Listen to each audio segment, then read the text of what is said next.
15 steps to becoming the best team leader in the call center industry. The harder you work, the easier the job of a team leader becomes. Number 1, metrics, metrics, metrics. They are the measures of success in a call center, and they are your personal scorecards of success. Stack rank your team every day if you can.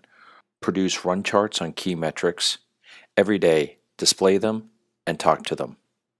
Number 2, set your expectations early and often with your team. Set their shift expectations, set expectations with regards to their metrics, set expectations on their work behaviors, set expectations on their dress code. Also, set their expectations on what they will get from you. You need to set expectations with yourself on what you are going to do for your team. Remember, you are their team leader, their coach. You set the direction and the expectations for the team. Number 3, do the job you expect your team members to do. Take a few calls. It's an easy way to stay sharp on the issues and win the support of your team. If they know you can do the job, that will get you a lot of respect. Number 4, clear the path for their success. Find out what gets in the way of your team doing a great job. It may be slow systems or bad procedures or outdated processes. Try your best to fix these issues. For the ones that you can't, let your team know why it can't be fixed. Your team will accept an issue once they know the why. Your job is to fix it or find out the reason why it can't be fixed and then communicate that back to them. Number 5, help people become great at their jobs. Think about teaching someone how to ride a bike. Nobody learns how to ride a bike on the first go. They will fall off the bike many times before they can actually ride it some distance. New call center agents are just like people learning to ride a bike. They are scared, they are nervous, so they need a reassuring hand and support from you. Evaluate their work often. Remember, this is their first real job. Agents want and need constant feedback from you. Helping them become great is your job. Number 6, new employees from training. Sit new employees with your experienced team members. Sometimes you will need extra help, and it's a good way to groom your backup or your second in command when you're away or in meetings. Have the training team give you a report card on how new members did in training. You will want to get as much information on their attendance, their participation, testing, and even some comments on how well they interacted with other people in training. Visit the training class if you have a new employee there. Introduce yourself and invite them over during a lunch break to meet other members of your team. Number 7, get help from training and quality when needed. When you notice a gap in a certain call type or email handling procedure, ask the quality team for some extra additional insight by doing extra monitoring. With 12 to 17 people on your team, it's not reasonable to think that you can get to or identify every issue that your team encounters, so sometimes you're going to need extra help from the quality department. Number 8, managing absenteeism. Absenteeism is an early warning indicator for attrition, so it is a great opportunity to show your agents that you care, but it needs to be worked every day. Absence should make your heart grow fonder.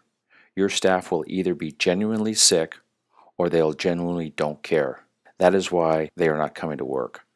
The opportunity for you is to find out why they do not show for work and see if you can fix that issue. If you don't treat your absenteeism problem, it will become an attrition problem. So don't let that happen. You've already invested too much time to have to start over again with a new agent. Number 9, care about your people so they will care about you. Know their stats.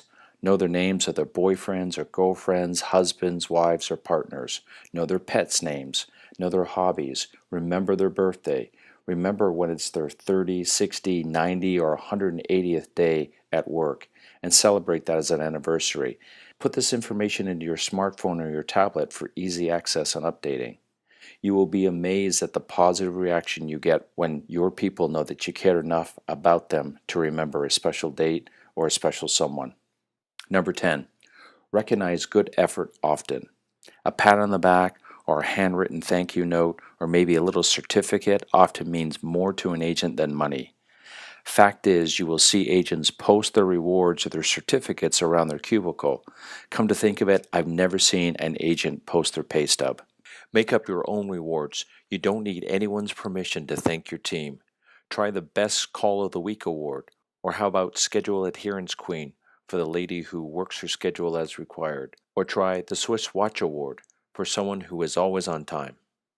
Get your manager or director to take 5 minutes to publicly recognize the good efforts of your team member. That will mean a little extra something to your people when the senior boss knows how good their performance has been. Give them a weekly report card on their progress. This should be tied to the expectations that you set in point number 2. You can never give too much recognition of good performance. Other ideas for recognition: so many days without absenteeism, lowest AHT for the week, or customer satisfaction hero. Combine your important call center metrics into an award celebration. Number 11, get your team sitting together. There is a much better chance the team will be a team if they all sit together and closer to you. It is easier for your team to get your support and for you to interact with your team when they are physically close to them. The CEO of Target, the giant US retailer, moved all of his leadership team to one floor so he could be close to them, making communications easier, proving that even highly experienced executives need to work closer together to be more effective. If your team is spread out now, it'll be tough to bring them all together. Invite them to join you and their fellow team members. And of course, get your entire team on the same shift. It's hard to coach people who don't work when you do. Number 12, schedule the week ahead. Lay out the week schedule. Let your team know what you're doing during the work week so they know what they can expect from you. Set up your one-on-ones a few days ahead.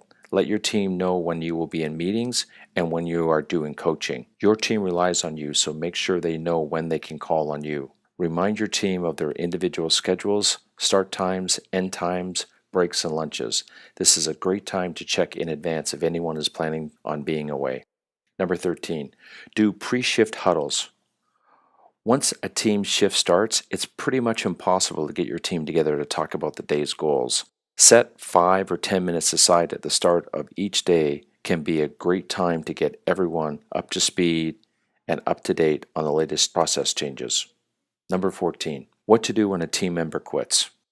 High agent attrition due to hard work and low compensation is a fact in this business, but sometimes other factors force agents to quit their jobs.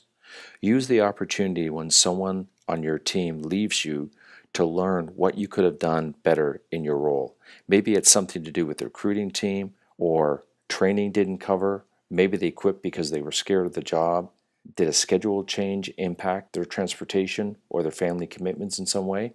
Were they missing pay or benefits? Did peer pressure play a part in their decision? Did systems cause them a lot of frustration? You'll never know unless you ask. But once you know, it's your job to make sure that it never happens again to another agent. Remember to share the non-personal information you get from exit interviews with your team. This is a good way to see if they are feeling the same way about a similar issue or a challenge in the business. Finally, invest in you. Read books on leadership and managing people. This industry has too few good leaders. We do a very poor job of growing our future leaders, so you have to take matters into your own hands. Search online for books on leadership that appeal to you. Read the reviews to ensure the content suits your purpose. Ask someone you admire as a leader what books or articles they have found valuable in their career. Heck, I bet they'll even lend you some of their own books once they know that you want to become a great leader. Thanks for watching. If you would like the text of this presentation or a copy of the PowerPoint, please write to me at the address below.